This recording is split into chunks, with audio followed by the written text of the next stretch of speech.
পশ্চিম জেলা আদালতের মুহুরী অমিত আচার্য হত্যা মামলায় আরও দুজনকে গ্রেপ্তার করল পশ্চিম থানার পুলিশ।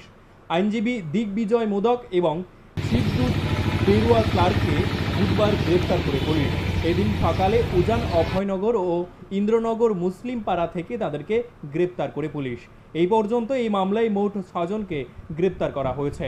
এর আগে গত 3রা এপ্রিল আইনজীবী রাকেশ সরকার ও মুহুরী রাজীব দেবকে গ্রেপ্তার করে পুলিশ।